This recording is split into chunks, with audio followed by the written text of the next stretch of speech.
pleased to welcome Sherry Ryder to Talking Back to Suicide. I know Sherry Ryder as a public figure who is a poetry therapist, mentor, and friend, an educator, professor of speech and communication, as well as psychology at Touro University, founder director of the Creative Writing Center, and the co-author of Writing Away the Demons, Stories of Coping Through Transformational Language. But I would like to know, Sherry, if you feel comfortable in sharing your more personal story. How did you become who you are? What has been the journey of your life? So please feel free to begin wherever you would like. Okay. Thank you. First of all, thank you for having me on your podcast. I do feel very strongly about this topic. I have wrestled myself with this topic, and I am going to tell my story. I just want to preface this by saying that depression is something humans have struggled with for thousands and thousands of years. And some very great people, famous people, have struggled with it. We have Winston Churchill called depression his little black dog. And Abraham Lincoln said that I am the most miserable man on the face of the earth. His law partner said that when he walked, he dripped with melancholy. And Abraham Lincoln is one of the funniest presidents that we have had, paradoxically. But because of his depression, when he was in the White House, he disappeared for several days at a time. Sylvia Plath, famous poet, wrote about it in The Bell Jar. And the bell jar, the bell jar is the symbol for how trapped she felt by her thoughts and her feelings. I can talk about this now, 40 years after my depression story starts. Okay, so I was 21, had just graduated from college, moved back to New York, and was expecting to be married in 3 months. Basically, it was a vacuum. I had a 3-month period where everything just stopped. And that's when my first depression came. Now, understand, when this happens, unless you are a mental health professional, you have no language to explain what happens. I can put words to it now, but I couldn't at that time. My sleeping became less and less. I felt scared. One morning, and I was back at my parents' home, I woke up at like 4:30 in the morning, and I left the apartment and went to a nearby park, which had a hill. This is in Inwood, New York, and went up the hill and just lay down on the earth and wanted the earth to swallow me up.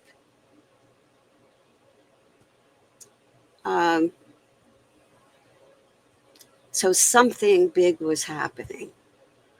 I'm going to read a poem that it's called Oceans by Juan Ramon Jimenez. I have a feeling that my boat has struck down there in the depths, against a great thing, and nothing happens. Nothing. Silence. Waves. Nothing happens, or has everything happened? And are we standing now quietly in the new life? My boat has struck something deep in the depths.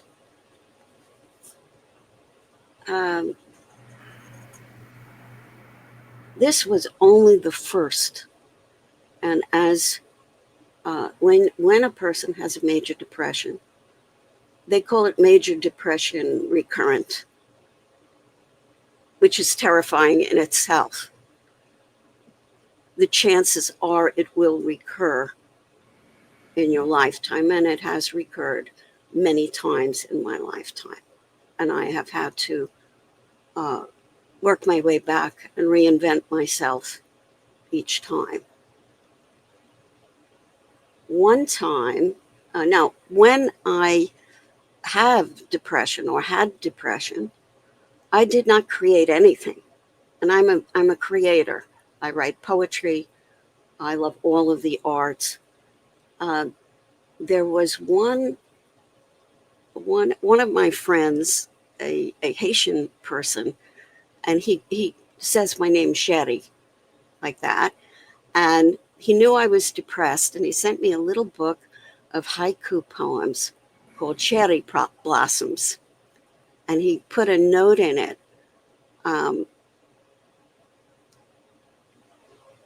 When will the cherry blossoms bloom again? In the spring.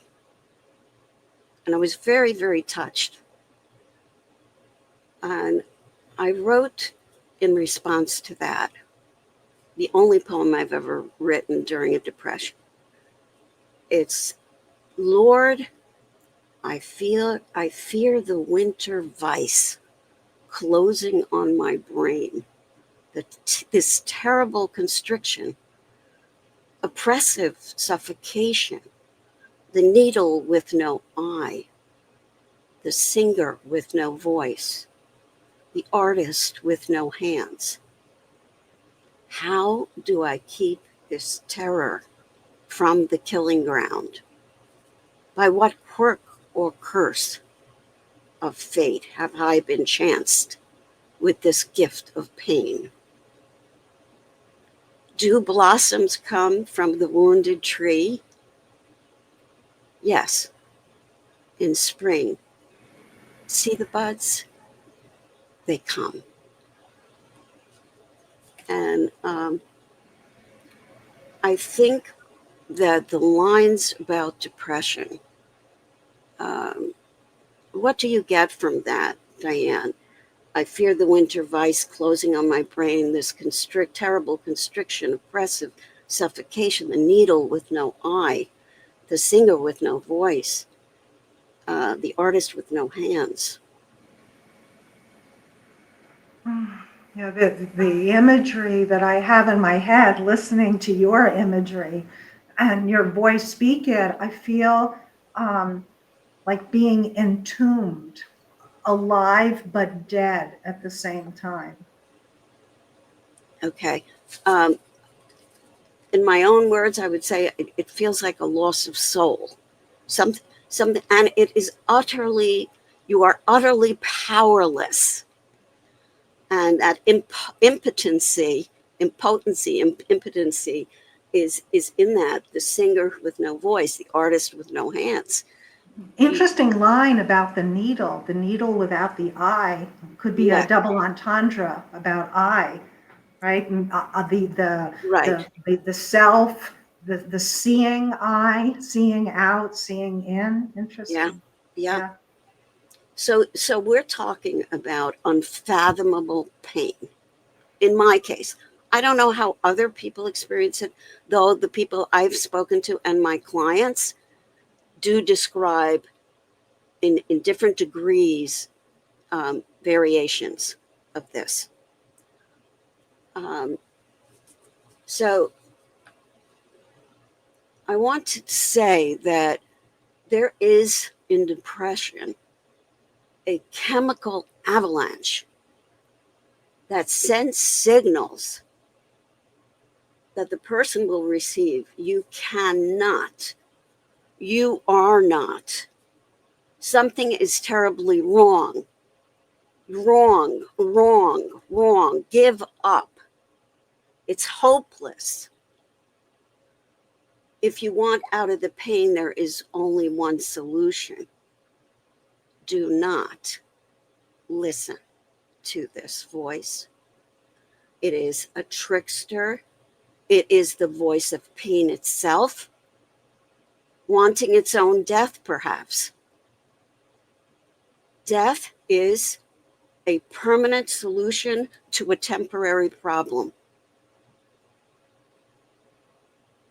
And I'm going to fast forward to another depression, like 15 years later.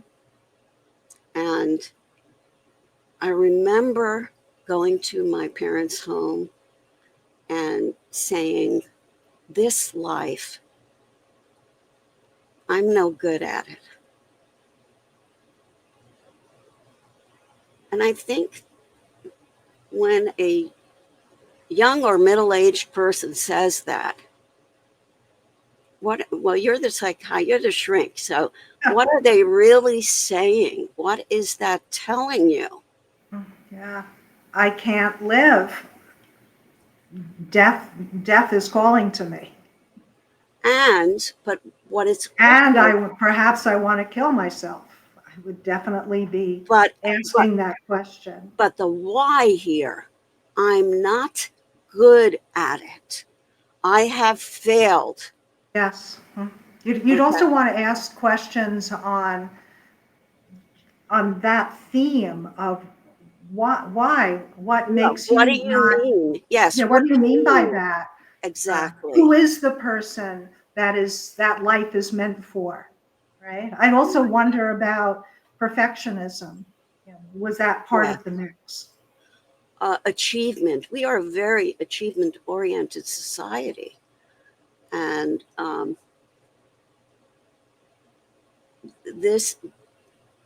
actually do have, from years later, because I'm now 74, so I started this depression started at 21. Thank God it went away. I have had a good life, but it's not been an easy one because I've had to wrestle with. Sorry, what happened when you were 21? It was the first time you experienced that kind of depression, right? How did you resurrect yourself, and what was what happened after recognizing that something terrible is happening to me? Okay, I said to my parents, I know I'm getting married in a few weeks, but I don't feel happy. I feel terrible. I don't feel right. And my mother just said, well, don't be ridiculous. Okay, so, even the child who tries to tell parents, they're not necessarily equipped to hear it, but they realize something was wrong. So I did see a social worker at the Jewish Board who recommended a psychiatrist, saw 2 or 3 psychiatrists who spoke to me, but the last one wanted guarantees of that I would be returning without it. They did not. They were not helpful to me. And actually, it was a general doctor, my general internist, who gave me a prescription for Tufranil, which was the antidepressant of the time in the early. Its other name, what? Imipramine. Imipramine. Yes. And within 3 weeks, I was back. Okay. And over the next few years, anytime I tried to go off of those, the imipramine, the depression would return until I went to a doctor who was a very special doctor and he prescribed 100 vitamins and minerals every day, protein supplements. And I did that, and it worked. And I was good for the next 12 years. So there is something chemical that goes on with depression, and that has to always be addressed. If you can, the one thing that people can do that is called an equivalent of an antidepressant is exercise, vigorous exercise. But there are some amazing treatments that are available. Depression is something that in most cases can be managed. And again, in my case, I had recurring depressions, but I had big spans of time in between where I built my career and I was able to move forward with my life. Sherry, when you were experiencing the depression, how many days did it last? We're not talking necessarily days. It could be 4 to 6 months. One case, in Okay. one time, it was 4 years.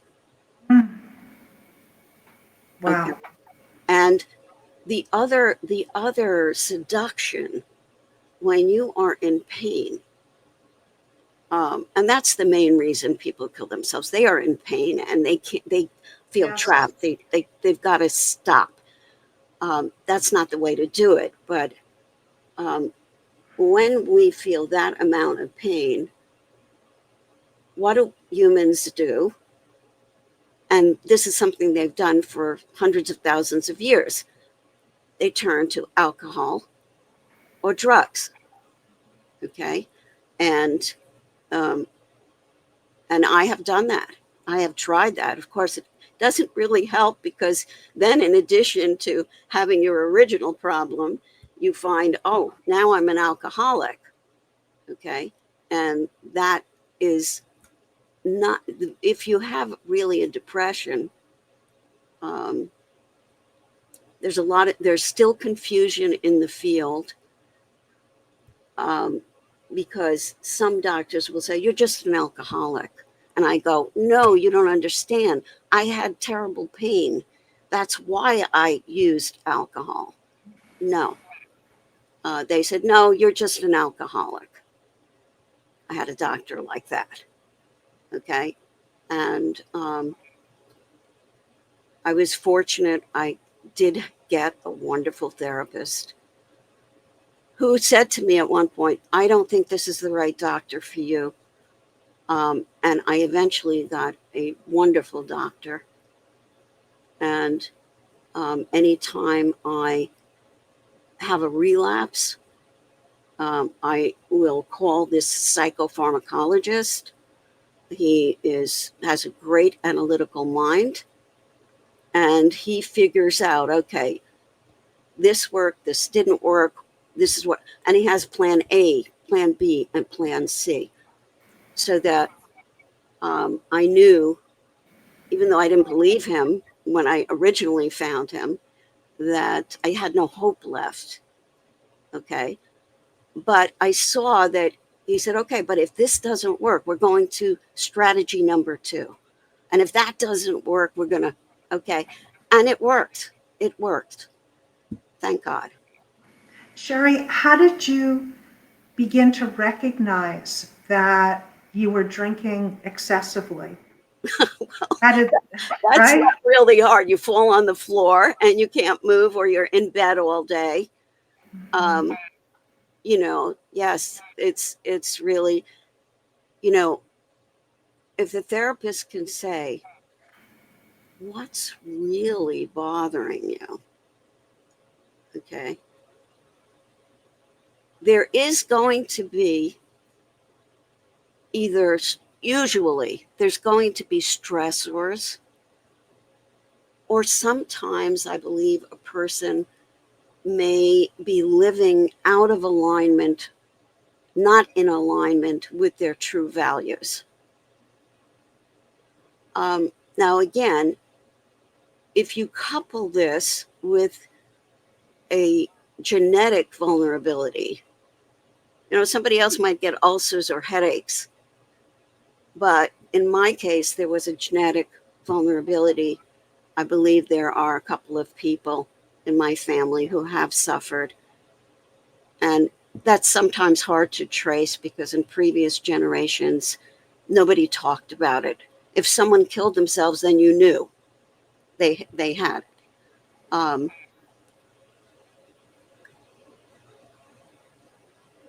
Okay, what I want to say here, and I'm going to do it through a poem because that is how I speak best, I feel.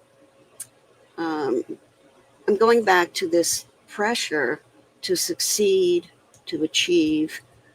And again, it was not conscious in my mind, this idea. I do feel that people in our society we do not prepare our children for failure. And people, I know I have a friend who's a business person. He says, fail often and fail well, because that is how you learn. But that's not how we feel about it, especially when we're young. So this is written, I'm already in my 60s. When I die, I want to hear the angels clapping, circling me with a pure fragrance of sandalwood and frankincense. And in unity, they will say, well done, Cher. You fell. You got up. You fell. You got up. And they sing this song at least a dozen times. Ashamed, I hide my face. But I fell. And you never fall. And they will smile and say, we are perfect. We live on a single plateau of perfection. We have no free will, no dreams, no aspiration. In unity, they sigh. You fell and you got up. Well done, Cher. Beautiful, Sherry. Yes. And they clap again. I left off the last line. And they clap again. Yeah. Mm-hmm. Sherry, I don't remember the story of Lucifer, but was Lucifer a fallen angel? Yes. And perhaps Lucifer never got up again? Well, I have watched the entire Lucifer show on Netflix, and he's really a lot of fun. But yes, but yeah, I think it deviates from the original story of Satan. Yes, it is the outcast, the one who did not find favor in the Lord's eyes. Right. Have to resurrect ourselves while we're still alive. Yes.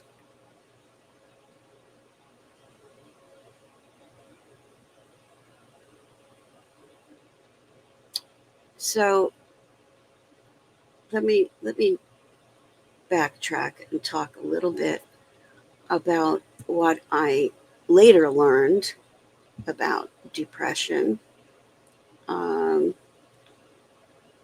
In the United States, it is considered that 8 to 10% of all people suffer from depression every year, about 21 million people a year.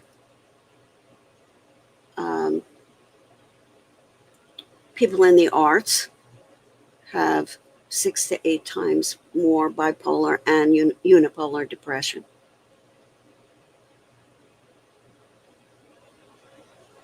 And of course, as I said, I didn't know. Yes, there are treatments more now than ever.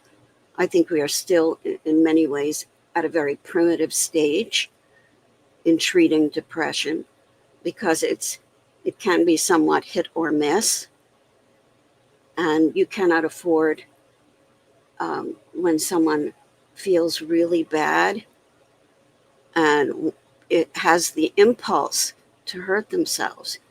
You have no time to waste. And most antidepressants take 4 to 6 weeks to work. But there are other means, there are other paths to take.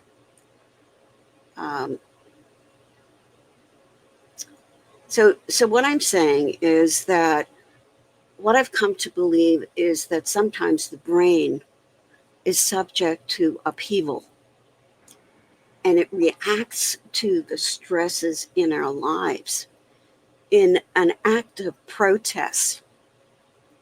It's kind of like a sit-in or a refusal, just a refusal to proceed with everyday functioning.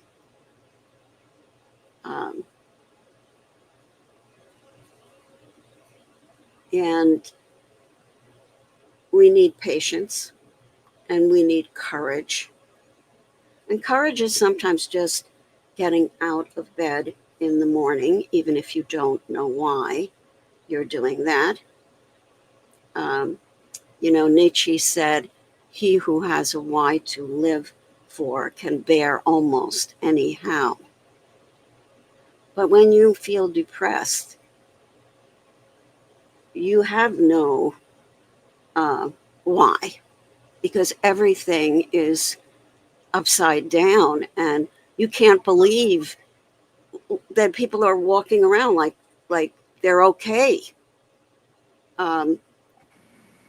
There seems to be no reason, there seems to be no hope.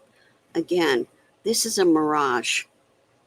Your brain is playing tricks on you, and it does it very, very well. Masquerading as the truth, whereas it's a lie. So you cannot believe everything you think. Okay? And we are so vulnerable. So if it's a form of protest or rebellion, if it's a sit-in where the brain simply refuses to go along with daily functioning, of course we have to ask, well, we have to ask some questions. What questions would you ask? I've often wondered, and this is not true, of course, for everyone who's experiencing a major depression. Everyone is unique. But I've often wondered, does something have to die? Not that the person needs to die, but is there some element in one's life that needs to be cast off? Yes. And that is a very valuable question. Like, what is there, just let's look at the stresses in the person's life. What stresses are you under? What do you think might be let's talk this out. Let's slow down. Let's put our heads together and try to figure out that. And again, if you are living out of alignment with your values, if you are in a job that you really hate, that so much that you start hating yourself,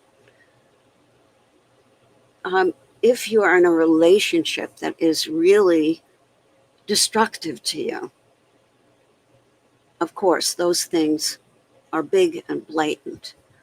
And sometimes it's not so clear.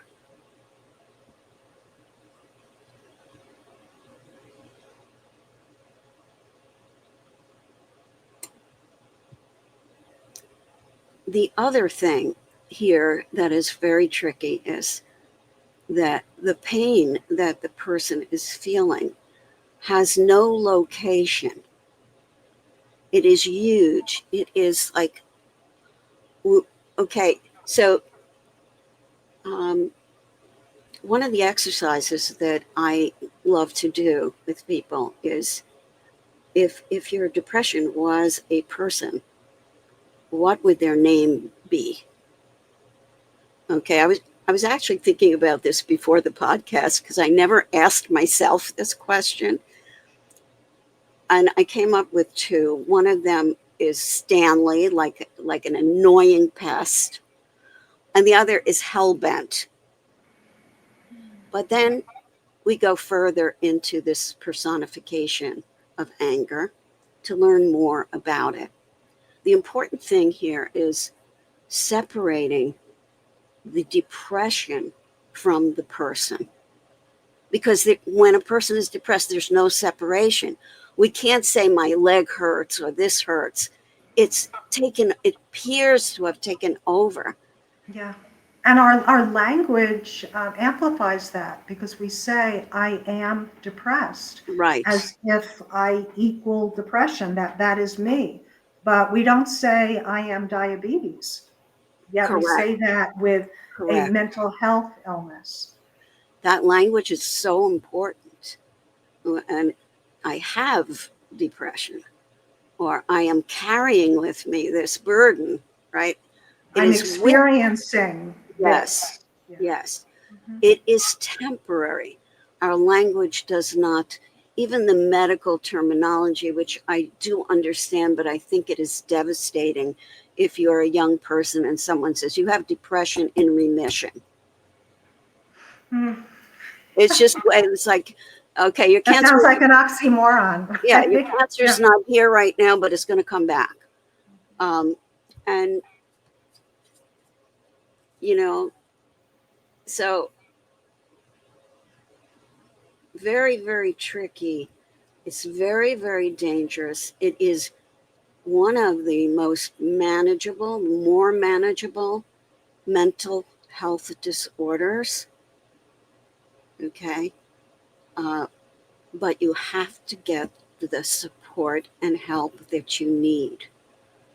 There is, And you're right, and to recognize, right, that something is amiss, right? I need yes. to tell someone, I need to get some help. And it might not be your folks or best friends who can help you. Usually, you need a mental health professional, you need a doctor who will assess whether you need medication.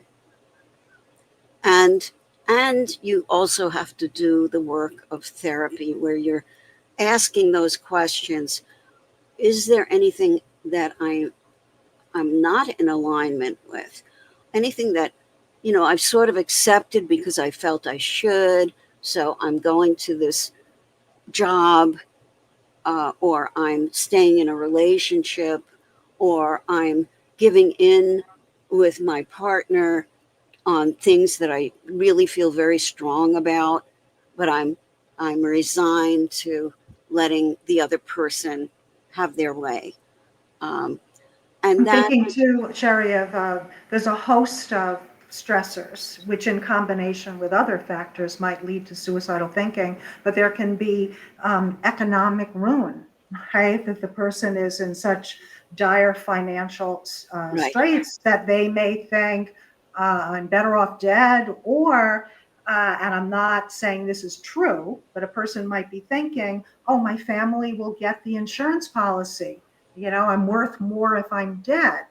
And yet that's not accurate, right? right, And that can be problem solved. Let's talk right, about the finances. What help is available? right, right. So this needs a multiple prong approach. You need to get the chemistry straightened out. You need to get the thoughts and feelings in regular therapy, and you have to do the behavioral work. What do you mean by that, behavioral work? I mean, first of all, do not turn to drugs or alcohol to take the pain away. And do take care of yourself. If you're staying in bed, you're going to keep staying in bed. Get yourself out of bed. Talk to your friends. I know you won't want to, but a thing in motion stays in motion. A thing that just stops can stay stopped. So, there's a period, and it's hard to force yourself to go on activities of living. Try to I think it can be participate. so difficult for a person that has not experienced depression to understand the profound negative change that it can take over. Just the act of getting out of bed can seem insurmountable and pointless. Yet Yeah. other people may not understand that, right? It's Might say, snap out of it, right. I hate other people have it worse than you. I mean, it's ludicrous, but I mean, I would look at the mail and say, I don't have the energy to open it. You get a phone call, you don't have the energy to answer it. And it's ludicrous, and it's ludicrous on some level, but it's still the feeling that you might have.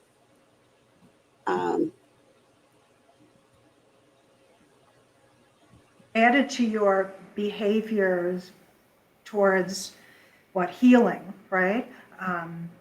Part of that is Exercise. also exercise, also remove those weapons from the home, right? Make sure Absolutely. guns are locked up or out of the house. Out of the house.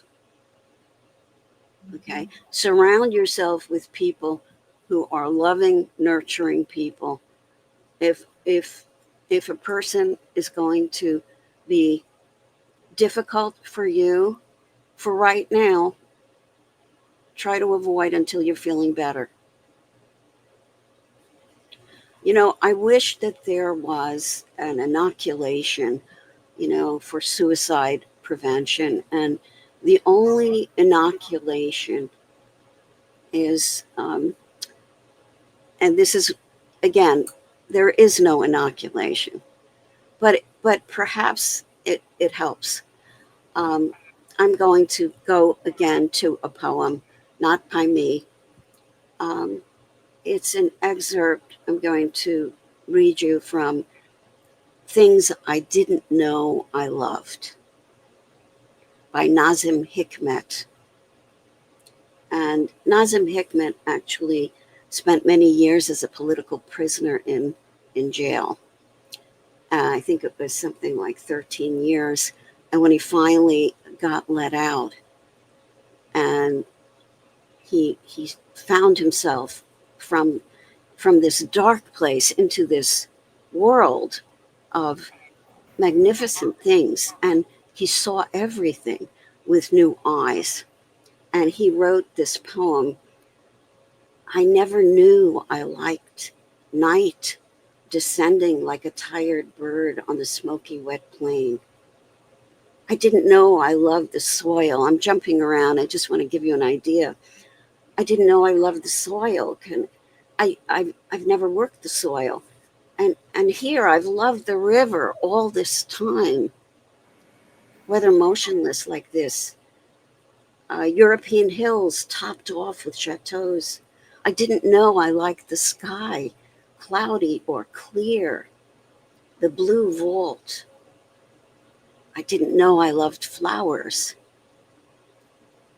And he goes on and on. It's a very long poem as he is seeing the world with new eyes. And, I've heard it said that the best way to know life is to love many things. And I wish that were the inoculation. Sometimes you can love many things and still end up being depressed. You can be a cheerful person and still end up being depressed. Um, and we have so many different situations in life. Life will throw you many curveballs. And um, your outlook and your insight about yourself, your expectations of yourself, are so important. And these are big topics that I think, if you are open to speaking with a therapist or working with an expressive arts therapist, you can come to a new and better understanding of yourself. How did you hold on to hope during your life as you were having repeated episodes of prolonged depression? I did not have any hope. There was no hope. That is the very definition of depression. There is no hope. And that's, again, why it's so dangerous. So let me ask it a different way. Yes. How did you help yourself not to kill yourself? Well, there was alcohol. That the alcohol did serve, and I knew what I was doing consciously, that it would keep me from hurting myself. It would stupefy me, right? But ultimately, it brought its own havoc and pain, and simply confused the issue. Because if you go to an AA meeting, I had people say to me, a sponsor would say, please, there's to be no discussion of depression or that you saw a psychiatrist or a therapist. We don't do that here. We and AA has a long tradition, unfortunately. A lot of people in AA are depressed. That's not the language with which they speak about. They're not delving into the whys. They're looking only at the behavior, and they're using community support, which is a great, great thing. And there is community support for depression.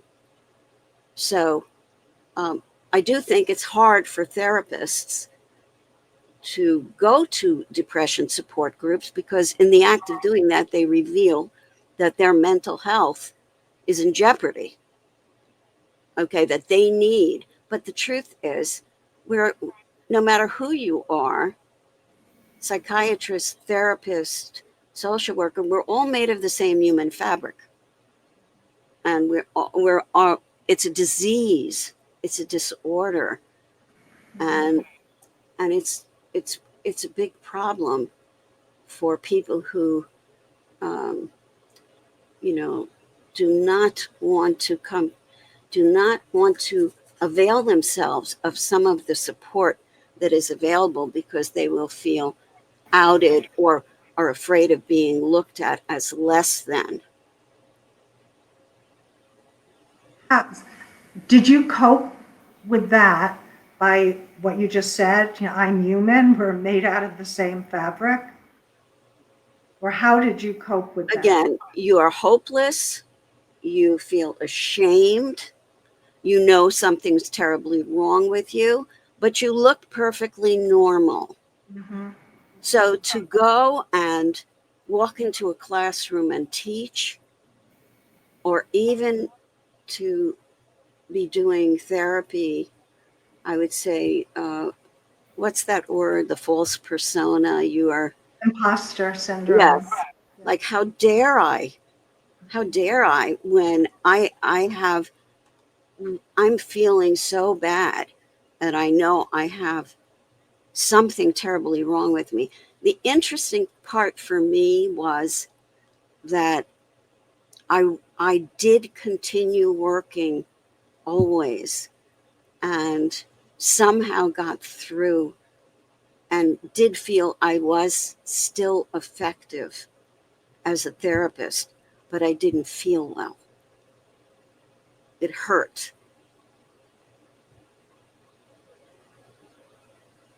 You mentioned before you tried alcohol, right, to help you, and that created a host of problems itself. Correct. What else did you do to try to help yourself to not kill yourself? Well, while I was being told that I was an alcoholic, I actually went to a Hazelden as well as another retreat, and I was wrestling with myself. Well, maybe I'm wrong. Maybe I am an alcoholic, and if so, I should get treatment. And so I went to Hazelden, and I spent a month in Hazelden, and you know, it's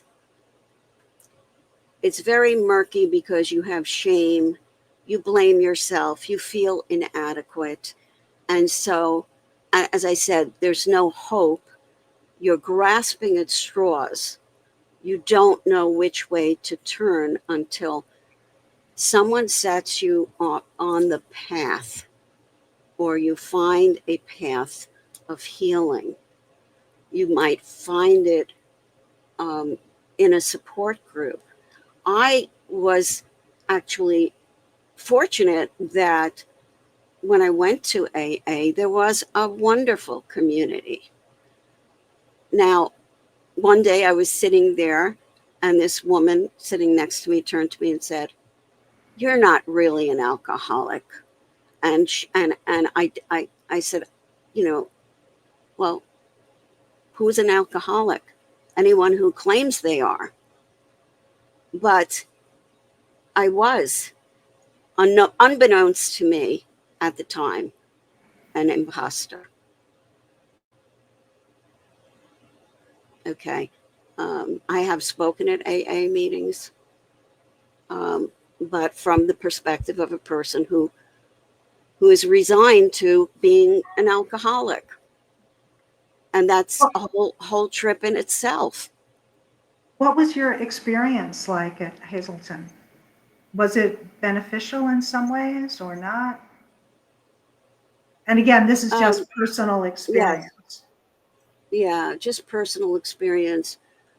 Hazelton is a marvelous program, but it couldn't help me. 2 weeks after I left, I started drinking again, because when a person is in pain and that pain is not alleviated, what are they going to do? Um, and if there is something in the next room that you think would, you may feel desperate, you may feel frantic. Again, talk, reach out. We're reaching out. There are hotlines, and I don't have that number right in front of me. Yes, I do. Okay. Uh, how are we doing time wise? We're doing very well. Okay, It's, good. yeah. Mhm. Um, I also I want to read a wonderful poem that kind of expresses, life, as I said, it throws you curveballs. You're not always going to get what you want or what you dream for, what you dream of. Um, how do you continue to love life even though dot dot dot? Okay, even though. And Ellen Bass has a marvelous poem called "The Thing Is." To love life, to love it even when you have no stomach for it. And everything you've held dear crumbles like burnt paper in your hands, your throat filled with the silt of it. When grief sits with you, its tropical heat thickening the air, heavy as water, more fit for gills than lungs. When grief weighs you down like your own flesh, only more of it, an obesity of grief, you think, how can a body withstand this? Then you hold life like a face between your palms, a plain face, no charming smile, no violet eyes. And you say, yes, yes, I will take you and I will love you again.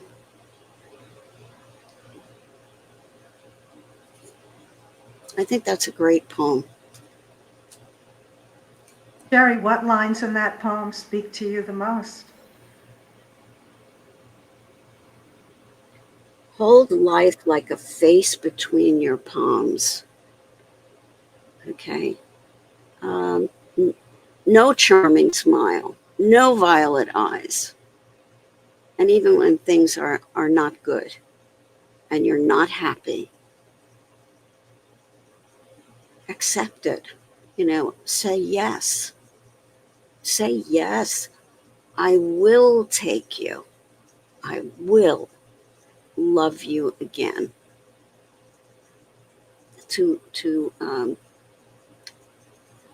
You are not completely alone. You feel you are alone. Okay.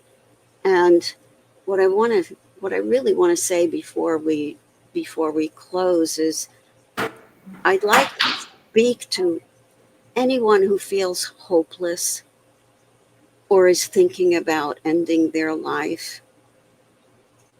You matter. You're not alone. Even if it feels that way, thoughts and feelings can change. There are people who deeply care about you, even people you haven't met yet. If you're in the United States, you can call or text 988 or use web chat at 988lifeline.org. If you're outside the US, you can find numbers at findahelpline.com.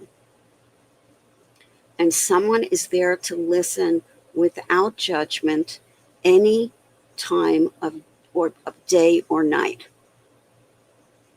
Please stay. The world is different with you in it. If all you can do right now is get through this moment, that's enough.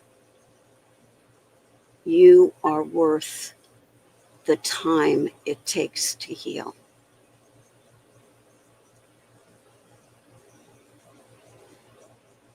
You, Sherry. Hold on.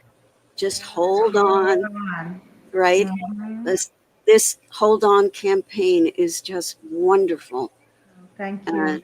I'm so glad that you are spreading this word.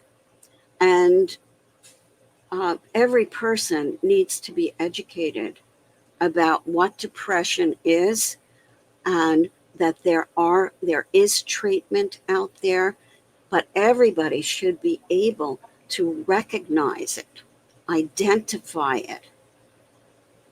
When you see someone not acting as they usually do, whether it's a friend, it's a child, it's a parent, A coworker. okay, Yeah. a coworker, you try to talk to the person if you're close enough to say, I'm noticing you don't seem like your usual self. How are you doing? Okay, And yeah, I was going to say also to be mindful that although we've been talking about major depression, right?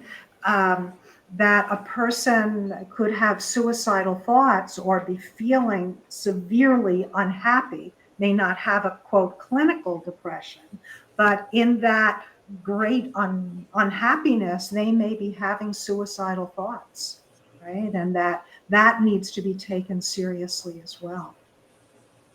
yeah. So, Kino, I know you've been deeply listening. What are your thoughts? You know, listening to Sherry, I can understand why she is such a great mentor.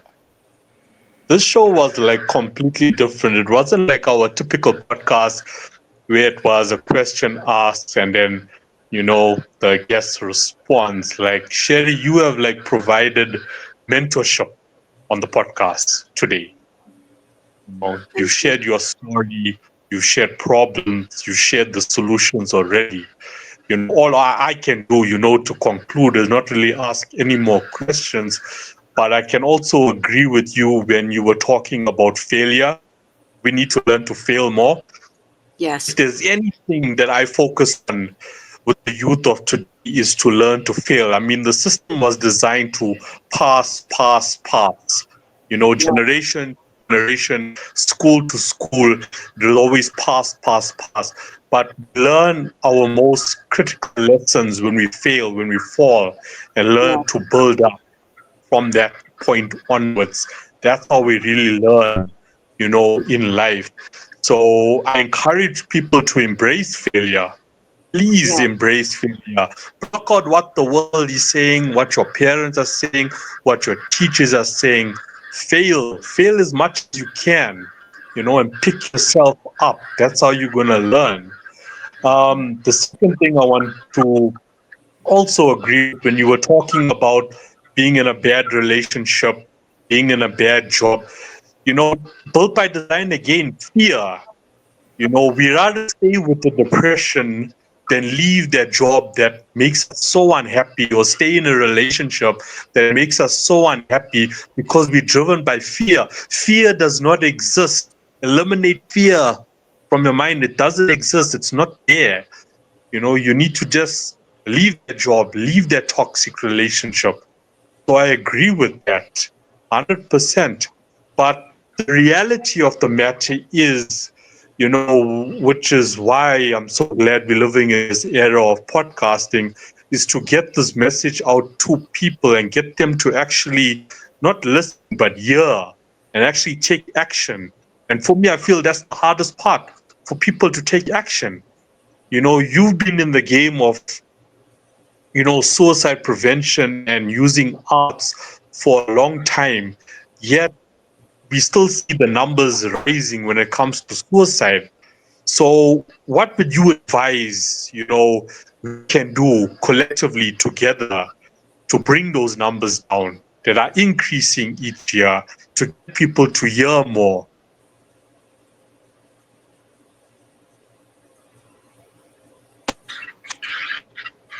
What are your thoughts, Sherry? I know the suicide rate per most recent statistics from the CDC, which is 2023 statistics, it's the 11th leading cause of death in the United States, second leading cause of death for ages 10 to 34 years old.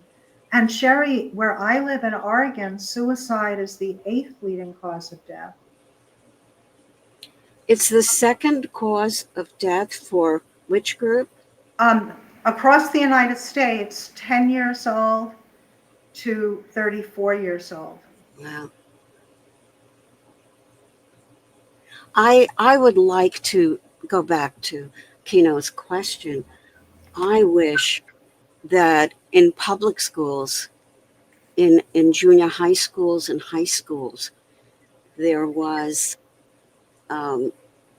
the education of the heart and mind, really emotional literacy what every person needs to know.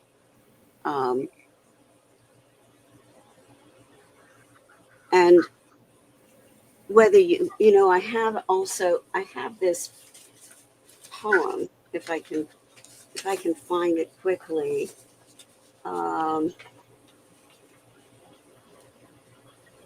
There is, here, Diane. I want Diane or Kino.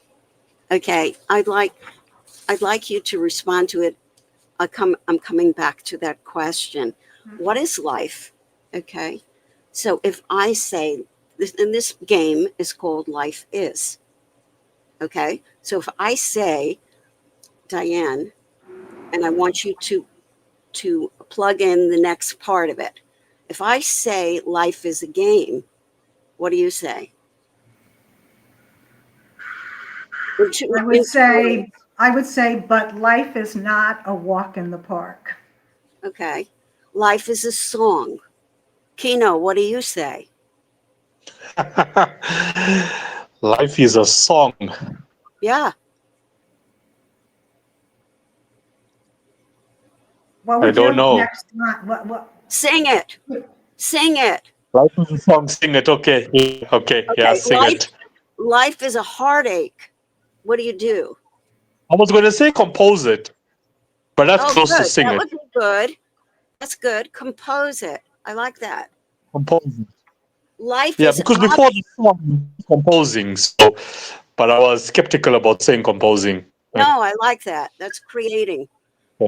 Okay. Life, Diane, is obstacles. What do you do? Life is overcoming. Life is a chess game, Kino. Play your next move. Exactly. Like that. Life is a burden. What do you do? Release it.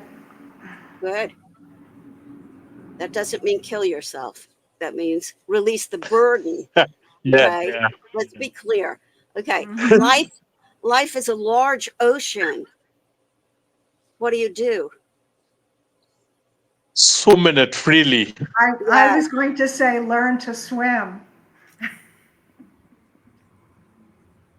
Life is, last thought, Diane. Yeah, I guess that comes first. Life is what?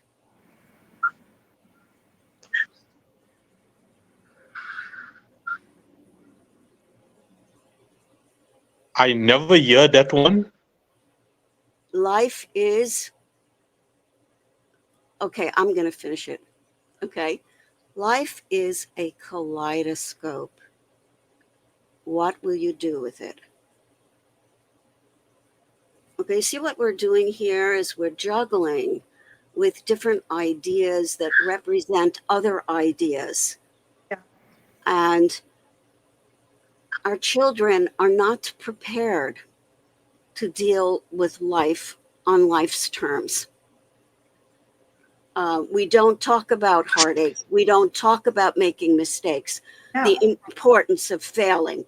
That, yes, okay, but it doesn't mean you give up on life. It would be interesting, Sherry, that same format of Life Is, to have it disappointment is, rejection is. Yes. Right? Yes. Depression is. Right. So I just play with things like this. Mhm. And there's one line by E.E. Cummings. Yes is a world. And in this world of yes, live all worlds. Yeah. That's E.E. Cummings. Great poet. Mm-hmm. Yeah. I think there's a quote from him, if I'm remembering right, also about that we're living in a world that is doing its best to squash you, but he's saying it more eloquently than that. Yeah. Right? Yeah. And the importance of becoming who you can be. Okay. And yes, it's kind of like you become a diamond, but first you get pressured. The coal becomes pressured, and there's this enormous pressure. And each time I came back from a depression, in my particular case, I felt that I was stronger. Yeah. So I am at my strongest, not physically. Now, I am at my strongest because I know who I am. I know where I've been. And again, we fall, and Abraham Lincoln said it's okay to fall, but you have to pick yourself back up. Maya Angelou's Still I Rise. Yes, Yes. yes, Mhm. Mhm.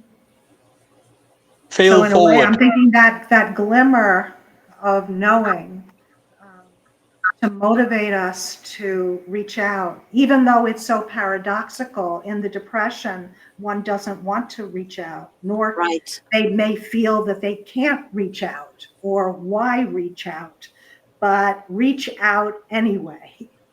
Yes. Yeah. And even if you have to ask a friend to take you to a doctor's visit or an emergency room, you know, don't give up. Yes. Yes. Don't give up. Um, don't say there is no water. Love that poem. Denise That's a Leverett. beautiful poem. Uh-huh. Yes. Yes. I guess it's as good a way to end as ever. Yes, please. Don't say there is no water to solace the dryness in our hearts. I have seen the fountain springing out of the rock wall and you drinking there. And I, too, before your eyes, found footholds and climbed to drink the cool water. The woman of that place, shading her eyes, frowned as she watched, but not because she grudged the water, only because she was waiting to see if we drank our fill and were refreshed. Don't say there is no water. That fountain is there among its scalloped green and gray stones. It is still there and always there, with its quiet song and strange power to spring in us up and out through the rock. So beautiful and true. Yeah. Life is a mystery, but don't say there is no water. Yes. I've come back to tell you that. Yes. Yes. Wonderful. Thank you so much, Sherry. For listeners, how can they learn more about the Creative Writing Center? What is your website or any other addresses? It's the creative, RIGHT, like to write oneself, meaning it's for balance, RIGHTING center.com is my website. Thank you again, Sherry, so much. Thank you, Thank Diane you. and Kino. Thank you. Thank you so much.